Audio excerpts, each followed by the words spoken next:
Caddies. Will there be like a grace period where people, when they're getting used to it, obviously they can put it out there, the Department of Transport will advertise, but as we all know, unless you're on certain means of advertising, there's a lot of things you don't see in the community. So how will that sort of transition for people to actually know that's a law that's come in? Thank you very much, Deputy Chair. So, Honourable Member, it's always been illegal to ride unregistered off-road vehicles, and so I take your point that how will people know the law's changed? The law actually hasn't changed. What has changed is the way that people can register. So we're making it easier for people to register.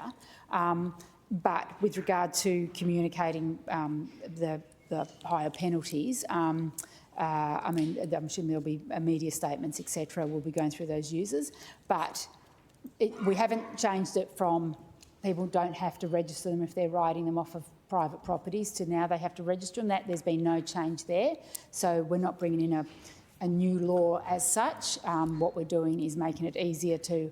We're amending the law to make it easier to do those registrations. So I hope I've answered your question. Yeah, just another issue on the off-road vehicles.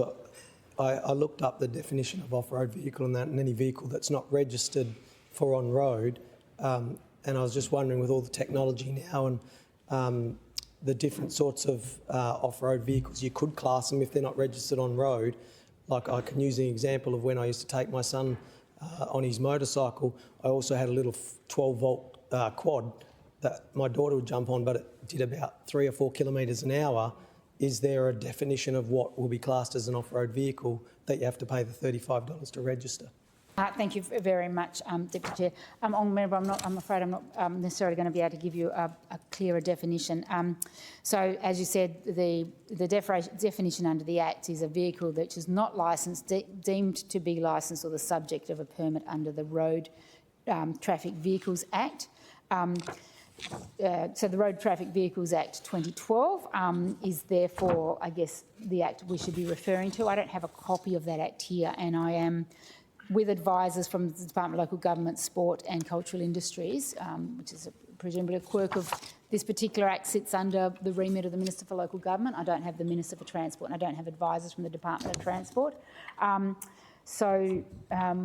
We've just seen if I don't think we have a clear definition, but I appreciate what you're saying, a small quad bike, which is essentially, I guess, it's closer to a child's toy than an off-road vehicle. I can certainly, I suspect we'll be passing this bill before the end of the day, but I can certainly reach out through the Office of the Minister for Transport and get you an answer offline.